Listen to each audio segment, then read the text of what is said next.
Welcome to the Joy Work Show, the podcast that goes beyond the surface of business right to the heart, to explore the real joy and the stories behind success, not just the moments of celebration, but the challenges that paved the way for them. Hiya, I'm Diane, and on this podcast we know that joy isn't just about the good times. Often the greatest joy comes right after the greatest challenge. Today, I'm joined by the incredible Emma Benyon, a coach dedicated to helping busy mums reclaim their time, energy, and sense of self. This is something close to my heart. Whilst motherhood is a beautiful, beautiful thing, it is demanding, and Emma understands this firsthand. In this conversation, Emma opens up about her journey from feeling overwhelmed by the chaos of life to finding clarity and purpose through NLP training. She shares her wisdom on the importance of support systems, why self-care isn't just a luxury but a necessity, and how planning can ease the overwhelm that so many mothers face. Whether you're a mum juggling a million things or someone looking better to support the busy and overwhelmed mums in your life, this episode is packed with practical strategies, heartfelt encouragement, and a powerful reminder being kind to yourself is the foundation of everything. But as always, it's always best hearing from the guest themselves. So let's go. Hi Emma and welcome to the Joy Work Show. I am so looking forward to today's conversation as with everybody's about to find out what you do as a busy mum myself. I cannot wait to see what topics come up. So welcome today. Hi, thank you so much for having me. You're so welcome. So tell me a little bit about who you are, what you do and how you got here. It's a big question, isn't it? It's a huge question. I'll just sit back and let you tell us everything you want to. Okay, so I'm Emma. I am a coach for busy mums, a self-care expert, and also an educator. So alongside my business and coaching and supporting mums, I'm also a full-time teacher and working post-16 education at a college, and I have taught now for over 11 years, and that is my I guess the majority part of what I do is that full-time job. Yep. And then alongside that, I'm obviously a mum, I'm also a step parent, and I run my business supporting busy mums who are juggling it all. Help them to stay organised, to be more present with their kids, and have more calm and joy in their lives, and have more time for the things that they want to do. And hopefully that reduces the guilt, reduces the burnout, and means that they can just live with more ease and joy, because that's surely what most of us want. So the journey for me started when my daughter was born, as many of us, when we start a business as a parent, comes from, the journey that we've been on, and is quite often after the birth of one of our children. And I had my daughter in December 2017 after a really challenging pregnancy. I was really poorly throughout the pregnancy, and then this baby arrived, and I was like, oh my God, now what do I do? Who am I? How does she fit in, my life? I was really, had always been really busy, really career driven in my job as a teacher, and kind of been working up the ladder. So I've gone from teaching to leading programs, and like to be busy, and had that drive, and that real career drive. And then you're handed this baby that comes with no manual, doesn't want to sleep, doesn't want to eat, and I found that really, really challenging. And in that space, as many of us, as we move into that space, do, completely lost all sense of who I was and what I wanted from my life. And that kind of coincided with really poor mental health, and was diagnosed with postnatal depression when she turned about 5 months old. However, going back a bit before that, into kind of the first 4 weeks of her life, I was in a space where I needed something for me. And my background is in creative art. So I'm a photographer. That was what I was trained as. That's what I did my degree in. And have always had that kind of need to do something creative. And my friends were like, well, why don't you build a business around this? You know, sharing what you're doing, you know, sharing that support for mums. And the business was kind of born 4 weeks after my daughter was born, and that gave me, and it sounds crazy, doesn't it, to start a business with a 4-week-old baby. However, I desperately needed something, and it gave me that something that I was looking for. And even though I was really struggling with my mental health, that craving of like, I need something for me in this. And you know, I just used to sit in bed all day and like work on my laptop and design products, and I did my posts on social media, and you know, and it gave me that, although it was so intrinsically linked to being a mother, because I was talking about motherhood. And at the time, the first product that I designed was these mummy win cards. So it's about celebrating those small wins of being a parent, when you know, having a hot cup of tea is often really unachievable, or having a shower without the baby screaming feels unachievable. And it just gave me such focus and such drive during that time. You know, those mental health struggles were still there, but it gave me something to kind of focus on, rather than I'm finding, you know, motherhood really challenging, I'm struggling to bond with my baby, you know. It gave me something outside of that space. And then that kind of grew and developed. And I remember, you know, especially in those first 4 weeks, but during that period of being, you know, everyone asked about baby, no one really asked about you as a mum. I think that narrative has very much changed now, but at the time it was very, you know, how's Isabella doing? You know, what does Isabella need? And, you know, all this stuff, you know, even, you know, magazines or bits on social media, they were all focused around the baby. And I remember thinking that there's something in this that actually, as mums, we need to be recognised as a person as well, outside of that space. And that led me to having this, what seemed like a crazy idea, however didn't turn out to be a crazy idea, thankfully, of producing a magazine for mums that was solely focused on the mum, and tools and techniques to support mums, products to support mums, and poetry, illustrations, you know, small businesses that all supported mums, rather than it being, you know, your baby needs to do this in order to get it to sleep, and baby should be eating this, and baby should be wearing that, and this is the stuff for the nursery, all those types of things. This was solely focused on mums. And that came out in the September after Isabella was born. And I remember putting it out there being like, gosh, no one's going to buy it, and it's not going to work. And that first issue sold out within 5 days, and I was like, okay, maybe there is something in this. And that, you know, from that point, I really then began to develop this space online and in the magazine and in kind of what I was offering to support mums solely focused on mum.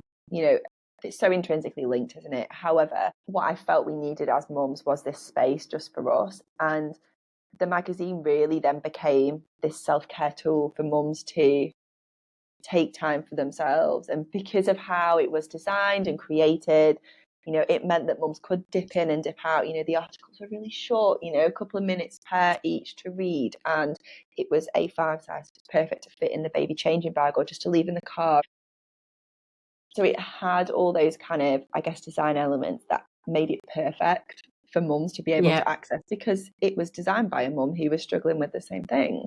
And then life changes and grows and develops, doesn't it? And your kids grow, and you know, the challenges are different, but they're still there. They're just different, aren't they? And I then went through, you know, we hit COVID, didn't we? And they still seems like interesting period of time. Yeah, it really was. And my mental health, you know, as it did for many people, kind of plummeted at that point as well.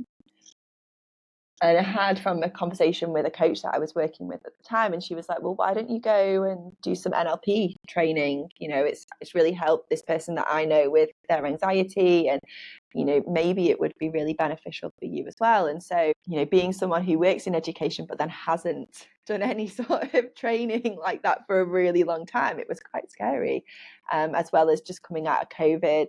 So I went and did the NLP diploma, the 4 days, and it completely transformed my life. And I remember walking out of that room on the final day, and I was like, oh my gosh, I don't actually know what's happened, but it's amazing. Like, I feel a completely different person. And from someone who was really unconfident, would not have spoken out in a room of people, would not have contributed in meetings, would definitely not have appeared on podcasts, even though at the time I was doing my own podcast, but it was there, but I wasn't really doing anything with it. I would never have put myself forward for things. To being someone who was able to be much calmer, more confident, more focused, just from 4 days was amazing. And I was like, I want more of this. Like, I need more of this. That then led me on a journey of being like, okay, well, let's do my MBIT coach certification, and then do my NLP practitioner, and then the NLP master practitioner, a level 5 coaching qualification, my practical magic coaching qualification. I was doing all of these things because I was like, oh my God, there's so much in this that actually I need. But other mums need these tools and techniques as well, because even if they don't have the flexibility or even the means in terms of financial or energy or childcare to sit in a one-to-one coaching call, there are other things that they can use from this which are absolutely going to transform their lives. And all of that kind of accumulated in me, you know, developing my coaching qualifications and then becoming a coach and using all those tools and techniques that I developed before and after I'd done all those qualifications to support other mums so that they can live with more ease and joy and not hit burnout. Or if they do get to that point, actually like, oh, you know, being able to recognize it and then being able to put the strategies in place. And yeah, so it's been, I guess, a really roller coaster of a journey. 7 years of starting a business that was very product led and came from a space of, you know, poor mental health, struggling, to a business which is starting to become something that is sustainable around all those other things that I do, and is absolutely bringing that joy and ease for me, but also for other mums as well. So it's been a really, I guess, transformational. That word is a bit, but you know, that's the journey. It is a word that says exactly what it is. You know, it's like people don't like the word journey, but we do go on these journeys. There is no other word that describes, you know, what we do. Roller coaster and journey are generally the two words that come up again and again and again. That is, I mean, you are busy. I mean, you say you help busy mums. You are one busy mum. You know, that is, I love that story. And there's one thing I kind of want to go back to, and well, there's more than one thing I want to go back to, but I just want to start it somewhere. I suppose start at that newborn stage when we talk about, because so many of us do. I started my business after my second child. I had 2 children close together. I actually got pregnant in COVID with my first, and then had my second in 2022. So yeah, I had 2 very, very close together. And that's the reason I started my business. I couldn't see how it was going to work, me going back to my career with having the 2 children. This is something that's coming up on this podcast a lot. But going back to that newborn stage, and you saying so quickly you realised that you wanted more, your mental health was deteriorating, and that thing about mums and the fact that everybody asks about the baby and everybody asks how the baby's doing, what you should be doing with the baby and what you could be doing with the baby, but nobody thinks about what you're going through, whether I had 2 pretty traumatic births. So even in that instance, they'd be like, oh, have you recovered now? How is the baby? So even in that instance, it was still very much about the baby. But the reason I wanted to bring it up is I love the newborn stage. I would go back to the newborn stage in a heartbeat. And when I speak to other people, they're like, are you mad? Like, are you crazy? Why would you want to go back to the house? You don't sleep, you're sore, you're recovering, you can't move, you don't know who you are. And there's one thing that is different for me than a lot of people. And my mum pretty much moves in Monday to Thursday, and she looks after me. So I had somebody looking after me. And at first, I probably completely took that for granted because I saw her doing it for, I've got two elder sisters, and I saw her do it for them. So I thought that's what people did. And then as my maternity leaves were moving on, I was like, we're really super lucky. And that's why I enjoy the newborn stage, because I'm allowed to just be with the baby. And I have somebody saying, do you want a hot cup of tea? Do you want me to make you a sandwich? Your dinner's ready for tonight and the washing's done. And I didn't realize that so when we talk about this support and we talk about the mental health and we talk about what you saw was the gap, and so often when I speak to my friends and they're like, and my best friend, she does think, she's like, no, I like when they become people. I like watching my children. Don't get me wrong, I'm really enjoying now watching my children and their characters and their personalities. But I would have another baby just for the newborn stage. I don't want another child, but I would have just for the newborn stage. But that is the difference for me. So when I started looking around and realizing people don't have this support isn't there. People aren't having this conversation. People aren't, because other people are having to ask for their needs to be met, I wasn't having to ask for. And I was thinking, other people have a supportive partner like I do. Other people really wanted to be a mum. I had a little bit of a fertility journey for my children. So other people really wanted to be a mum and had chased their dream like I did. So what was it was different to me? And it was that support system. I had somebody asking about me. I had somebody putting me at the center, which, and don't get me wrong, she would cuddle the baby and do all the baby things. And, you know, the babies were her world as well. But I still had that person looking after me. And when it was recoveries, have you took your painkillers and have you done all these things? So it's so interesting that you saw this gap for mums. But what do you think it was for you that, because lots of people have seen the gap, but wouldn't have been able to bring themselves out of that position, whether it's confidence, whether it's courage, whether it's bravery, whether it's awareness. What is it for yourself that you thought, I need to come forward and do this thing? I really need this. That's a really interesting question because I don't think I've ever put it from that kind of perspective. I just did it. And I think I was always very good at just doing the thing and not really thinking about it. Yeah.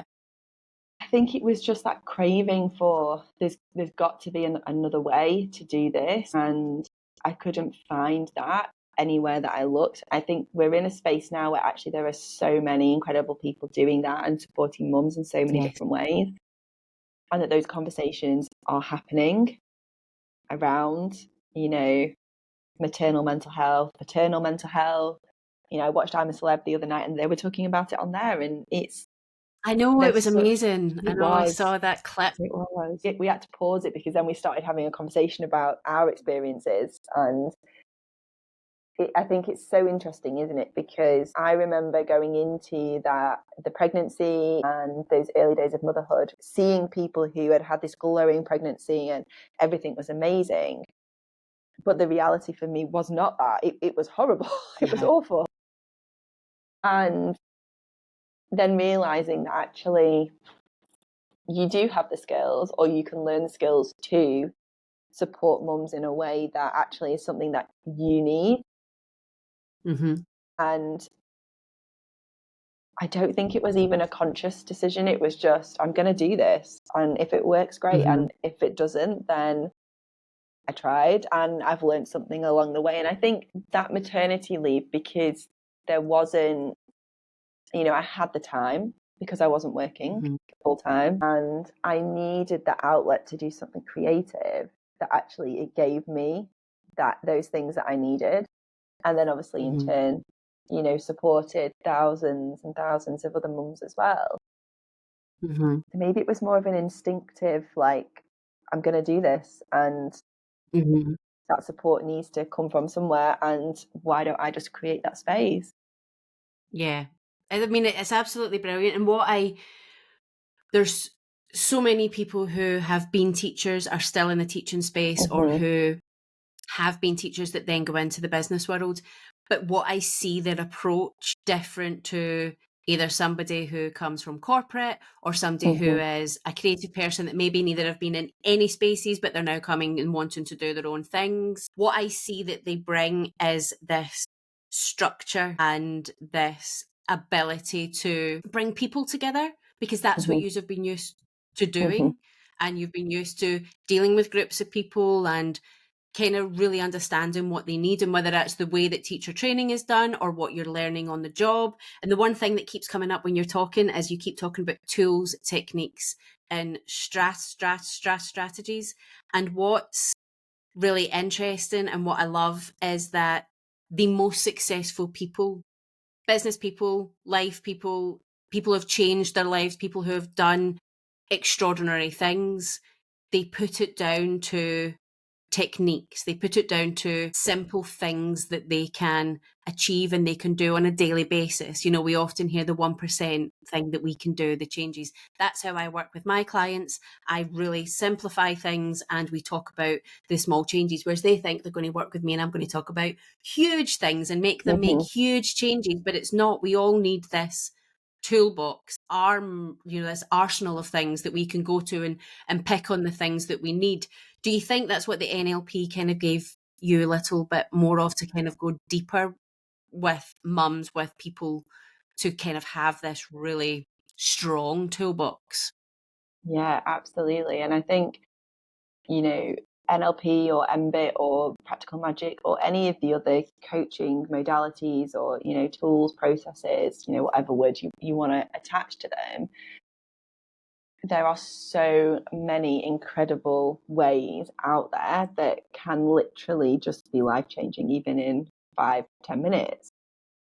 Mm-hmm. But it's in the practice, isn't it? And the practice of doing a lot of that daily and not just doing it once and being like, this is going to fix it all. It's every day, it's the practice, it's the intention, and I guess moving with our energy as well, especially as mums, especially as women, moving with how we feel. Can we work at that capacity during that period of time, or actually do things need to change slightly because it's busy, or the kids need to be a priority then, or whatever it might be?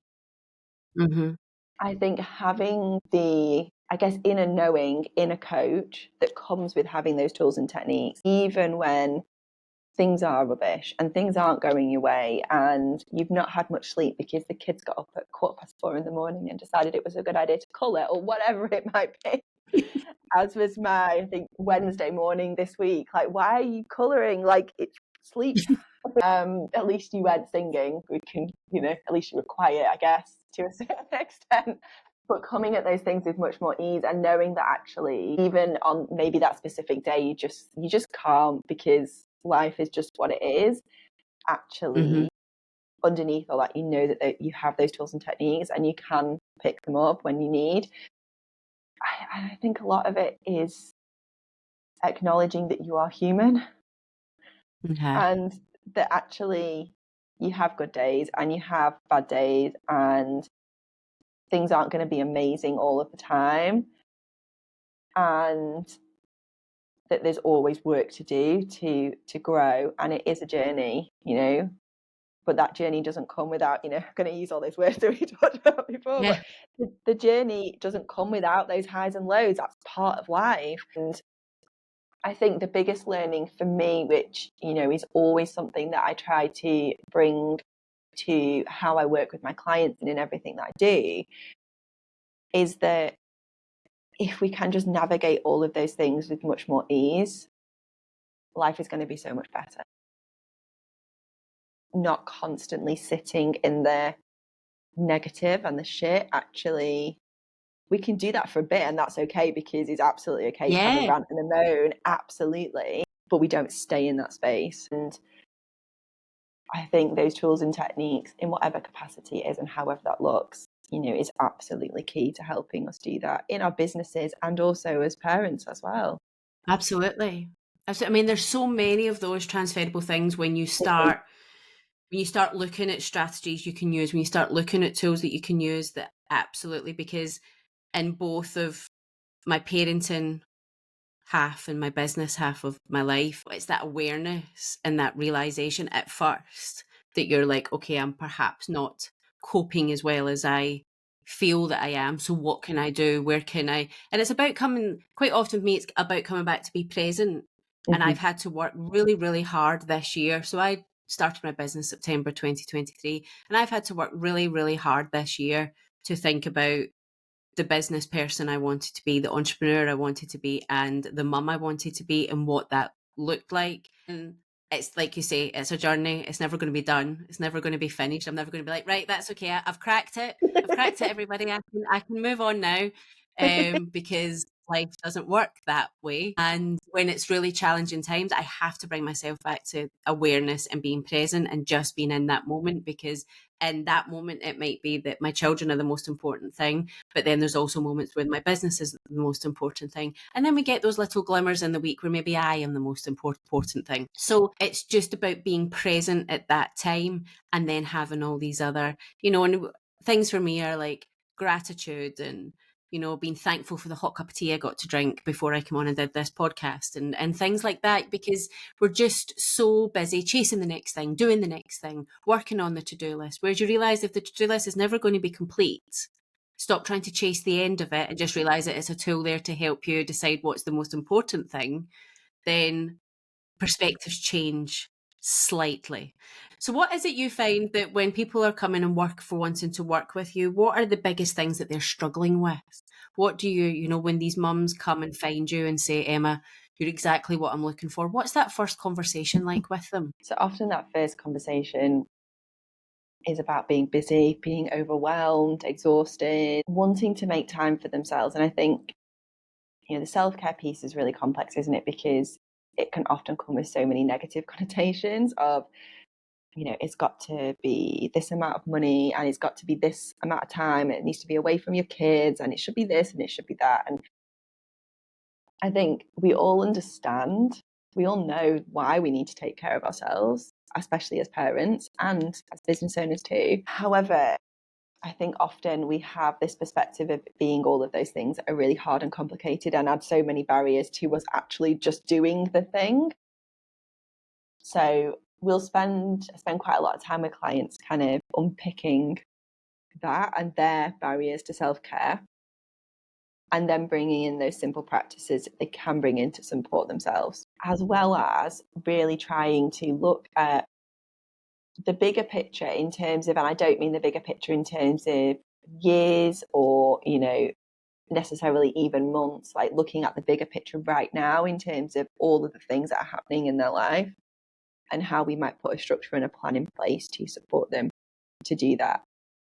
And a lot of the mums that I work with, because they are so busy and they're trying to do all of the things, they really struggle then to find the time to sit down and put a plan together and formulate a plan, whether that's a weekly plan, whether that's I'm going to be able to meal plan for the next few weeks, whether it is this is where I'm going to plan in my self-care, this is what I need to do with my social media, all those things that actually, if we have a plan, and a plan that also has flexibility, because let's be real, life happens and it doesn't always go to plan. So still having that flexibility, though, having those non-negotiables there ready to go, so you know what you need to pick up in the morning or for that week, that just helps to take so much of the stuff that we're carrying around in here, and it's on paper, we can see it, other people can see it if they need to, in terms of partners, kids, whatever. That in a simple tool, which it seems so simple, doesn't it? Actually, the time to sit and do that and to bring all those pieces of the puzzle together often can be quite challenging. It can be. That simple thing makes such a difference, because if we have that plan, then we can look in terms of, okay, well, this is then when I can schedule in that time for me. This is when I need to do the stuff for school. This is when I can prioritize the business, or, I've got to work late that night. Okay, well, this is what needs to happen. And that can make such a difference. And then once we've got that, we can start to work around the other stuff that fits with that. Maybe it's confidence, maybe it's procrastination, depending on what it is. You know, a lot of the mums that I work with, they also have their own business, or their business might be just taking a bit of a break because there are other things that are a priority, like their kids right now. But we're still working on those tools and techniques because it's all interchangeable. You know, there's so many similarities with how we might parent to how we might run a business or how we might show up in a work environment. And having, I guess, just that space just to be and just to offload and then to put some practical solutions in place is so important. And so often those first conversations will be a bit of there's all this, now let's get it in some sort of order. Well, I think it's that thing, and like you say, that simple thing. But when you're a busy mum and you're doing all the things and you're overwhelmed, something like that can feel like another thing on the to-do list, another thing that you're not going to get to.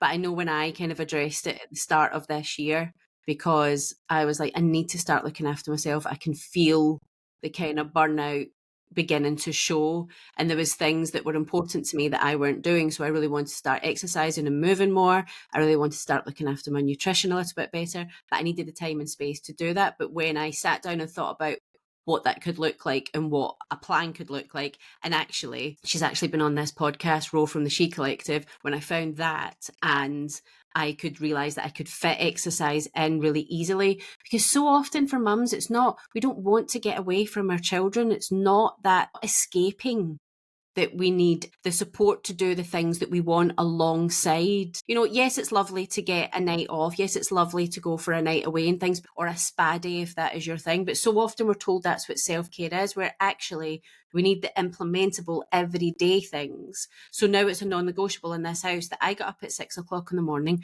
because I enjoy getting up at 6 o'clock in the morning, and I have half an hour to myself to do that exercise. So no matter what everyone else in the house is doing, they have to help each other to do that because that's my time. And that has made the biggest difference to my day. I don't need to travel to a gym. I'm not having to only exercise at the time that their classes are, or I can get to the gym when it's quiet. So I've not got that extra half an hour there, half an hour back, having a shower, all of that. It fits into my day. It fits into our day. My partner can then get ready as soon as I've finished for work. He takes them to nursery. I get showered and start my business day because I work from home, because that's how I'm setting my life up. But it's so important to find, whereas if you'd asked me in January, I'd have been like, I don't have time. I don't have time to exercise. How can I possibly fit exercising in? When would you like me to do that? But when you sit down, and the most important thing is, if you work with somebody like yourself to get that plan done, you then have a tool to sit down with your partner and say, this is what I need. And for the majority of us, when we have that conversation, they're like, I'm so glad you've said. I'm so glad we can make this work for you. But they can't guess what you want. They can't guess what you need and what's going to help you come out of this overwhelm. And then also often with overwhelm comes procrastination and all of those things. So those tools are so important. And that one thing, that one half an hour, and it's not even every day. I like to get as much of it, but it's not even every day, is the biggest thing. And a hot cup of tea. And that literally change my mood. I hold myself better. I look different. When somebody says to me, oh, I saw you on Instagram stories today and you looked great, I'm like, that's because I did that this morning. Even when the babies haven't slept and I'm dragging my backside downstairs to get onto the mat, even on those mornings where I think, I don't know how I'm going to do this, it's half an hour and I feel so much better. But for somebody else, it might be that they get their breakfast. For somebody else, it might be that they get outside for half an hour. For somebody else, it might be that they have an hour with their best friend every week. It's not descriptive. It's not just for, it's the individual has to decide what that self-care looks like, but it's not all spa day and face masks, because as much as that's lovely, that's not going to help my life right now. I'll go and do it and then I'll come back to the same shit show that I left. Absolutely. That's just the way I feel about it. No, and it's so true. And I think, what all of us need, it can be so different. And also, it might be, I was working with a client this morning, we were talking about what self-care practices she could bring in over Christmas. That right now, over the next couple of really busy weeks, might look really different to your normal self-care practices. It might be exercising at home instead of going to the gym. It might be that actually it is just standing outside for 5 minutes, taking some deep breaths, because the other stuff that you would normally do, the kids are at home and isn't achievable because you need that quiet space, whatever it might be. Or actually, maybe you're going to stay with in-laws or wherever, and actually you don't have access to the things you would have at home. And so it's looking at your life as it is now, maybe planning a month in ahead if you can, but also knowing that, right, okay, well, I can't do that this week because it's literally just not achievable, but I could do that little bit instead. Yeah, absolutely. Absolutely. It's so important. And it is, like you say, it's such a challenging time coming up. But I think if you've opened up those communication channels with those around you, then you can say, right, okay, I know we're going to be with the in-laws on Christmas Eve, Christmas Day, whatever it may be, but you know that I need to get outside. So either can we plan to do that as just us as a family and leave everybody and just have that 20 minutes round the block? Can it look like this? I need you to support with that. And then I think if you're a single parent as well, it's like looking to those around you who can support you to make sure that if you are going and staying with family over the period, that you say to them, look, this is kind of what I need. Can I have a cup of coffee outside on the bench just for 10 minutes in the morning? Because I just need that time to breathe. And so often we don't realize that the support network are there if we have those communication tools with them, but only when we realize that we need them is, the only way to do it. Like you say, it's that awareness and that thing. It's such an interesting piece, and we could literally talk about it all day because it's so complex and it's so individual. It's, for what each we get put in this box of mum and what mum looks like and what mum needs and what mum does, when actually we are all different and we all parent different and we all have different children, and each of our children are different, which I learned with my two. I thought, that I had a perfect sleeper with the first and thought I'd nailed it. I was going to become a sleep guru, totally help everyone with their babies. And then my second came along and I was like, yep, I was just lucky with the first. I don't have a clue, just the same as everybody else. So I think it's so important that just people find, and it's like you said, it's those tools, those techniques, and those strategies, and they're not big things. Like I say, it's a hot cup of tea can make the biggest difference to me. Now, as you know, I ask three questions of everybody that comes on the podcast, and you have a little peek at them before you come on and get prepared. So the first one is your joy spotlight, and this is a favorite thing that has shaped your life, business, or work. That is definitely my daughter, and it might seem a bit cliche, but she has absolutely been the inspiration for everything that I do. And my mum messaged me this morning. She's like, you and Isabella sound like you were having a very grown-up conversation about something yesterday. And I was sharing with her that I'm about to launch a membership in January, and I have my first founding member join on Thursday night. I spoke to her staying at her dad's last night. I said, Isabella, Mummy's got some really good news. And she's like, what is it?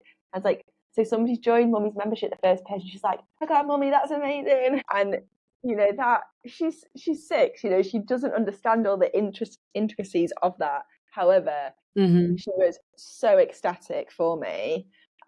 And she said some other things afterwards, but it's having that little, although quite big because she's quite tall, cheerleader who absolutely, is the inspiration and I guess the thing that keeps me doing what I'm doing. And it is, for me, if I do not know, and obviously you don't know because hindsight's a wonderful thing, but I do not know if I would have my business without me having the two children. I had a 20-year career in direct sales and marketing, and I left it when I had my second because I just couldn't see how it was going to work. And on the days that I have very big whys. I have why and the impact that I want to have in the world, and the whys of my own personal ambitions.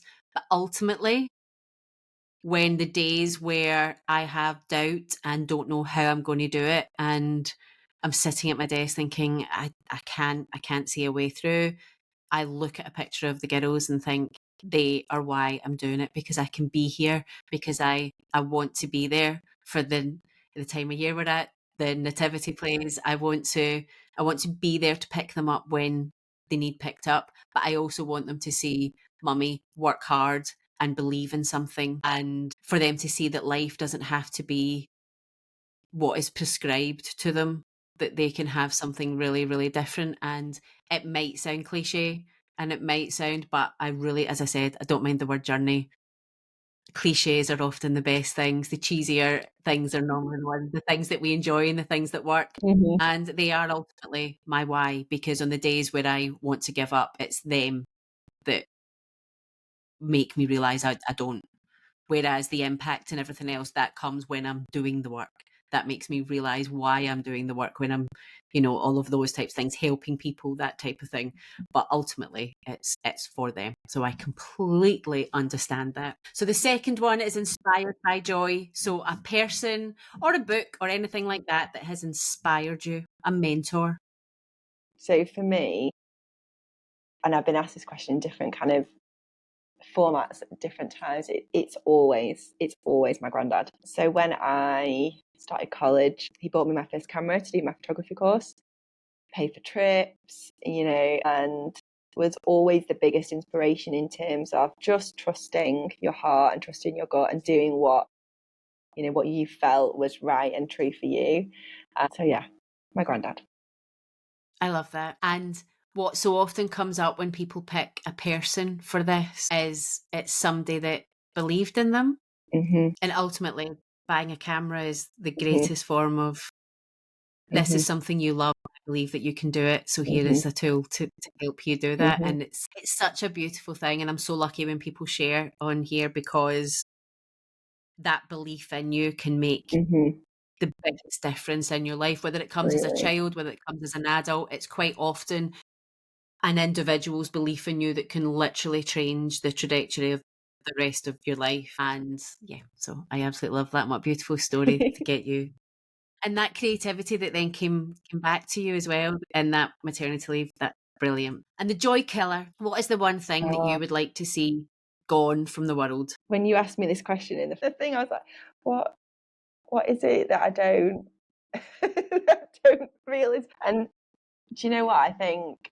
And I can't remember what I put on the sheet, but I think just the busyness of the world, that pressure, even if you don't subscribe to it, it's still there, isn't it, in the background of the need to just do more all of the time, have more, be more. And I think when you are at those low points, or things aren't going the way you wanted, and then you sit and you scroll on socials and you're like, oh, well, that person looks like they've got all this shit together, and that person looks like they're doing amazing, and that can be, in that instance, a bit of a joy killer, can't it? Yeah.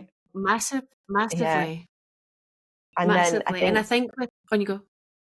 That's okay, on you go. so I think then having that, I guess that the those tools and techniques that we talked about earlier, to actually reframe it and be like, it's just one day. And actually, does that person have all their shit together? Because they probably don't. Very And they often could be, not. yeah, they don't, do they? And I think, they could be 5-10 years or steps in front of where you're at with your business. And actually, we are all walking our individual path with our business, with our family life, whatever it looks like.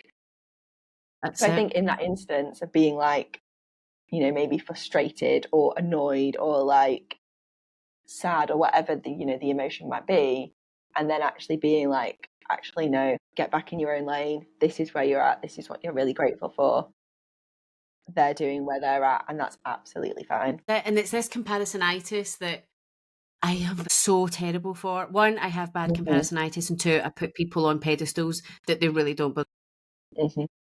belong on. They don't deserve to belong on them, and it takes me a while to realise that. But this comparisonitis of what people are always doing, and it is that thing, like you say, it's the busyness, it's the more, if we get this thing, it is going to make our life better. If we get that jumper, then we'll be able to show up better because we'll be more confident. And ultimately, it's not any of those things that will make the biggest difference. And I think with the busyness is that we forget to just open our eyes to what is around. Because like you say, we're so busy striving for the next thing, doing the next thing, that we're not just sitting back and thinking like, but look at the house I already live in. Look at the babies I've already got around me.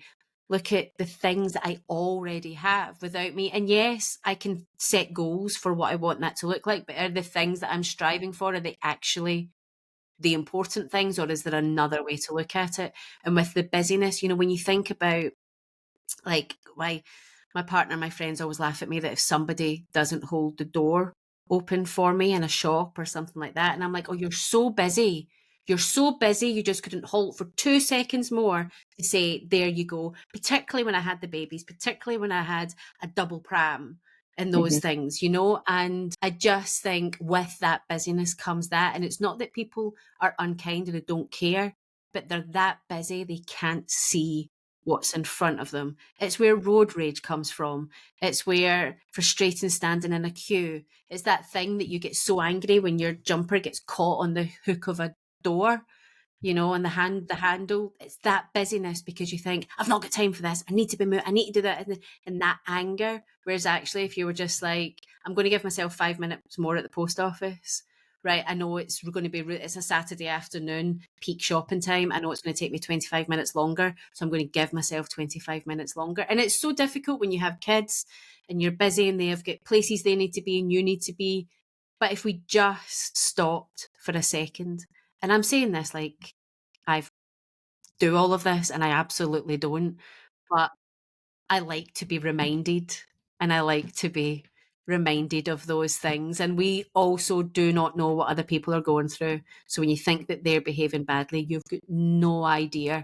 And if we just kind of showed up with that understanding, it might just be a better place. We spoke about COVID at the beginning of this and that time. If there was anything nice about that time, it was the kindness, it was the slower pace, it was the appreciation of what we had around us, and we have very quickly forgotten what that was, I think.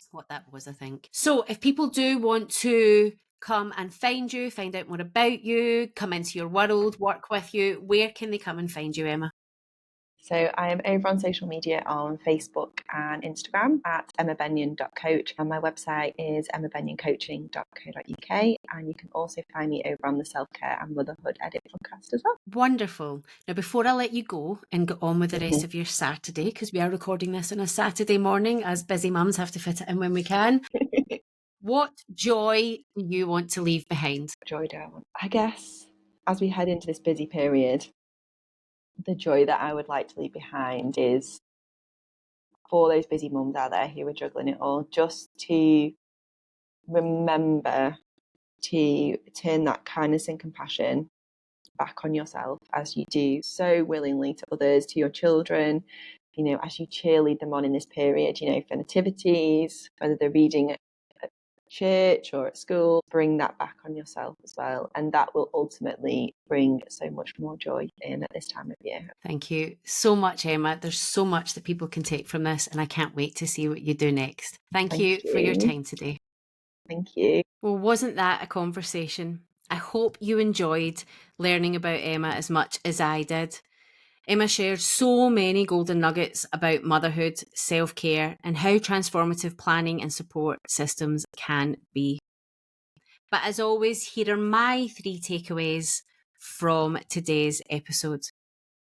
Number 1, self-care isn't selfish, it's survival.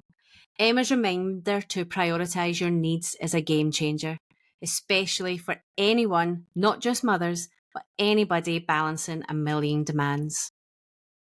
Number 2, overwhelm thrives without a plan. A clear plan doesn't just organise your life, it creates space for joy, creativity, and a little breathing room. Quite often, people think that planning is just more productivity, more things to do, something else on the to-do list, when actually just taking that time to spend looking at what needs to be done and what your life currently looks like can actually give you more room to breathe. Number 3, kindness starts with yourself. We can't pour from an empty cup, and being kinder to yourself lays the foundation for showing up as your best self in every part of your life. Whether that's in your business, whether that's for your children, whether it's for your partner, your friends, your family, your community. When you put your oxygen mask on first, you're in a much better position to look after those that you need to. All the ways to know more about Emma are in the show notes, so go ahead and find them there, as well as the links to join the Joy Work Club community and find myself on social media. But today I've got a little bit extra for you. If you're ready to take some of the lessons that we spoke about today and strategies for your business, then I've got something just for you. Join the 21 strategy sprint today for only £21. It's fast-paced, action-packed program where we'll build your business strategy step by step, easily, 10 to 15 minutes a day and in your own time, turning your bold goals into real results.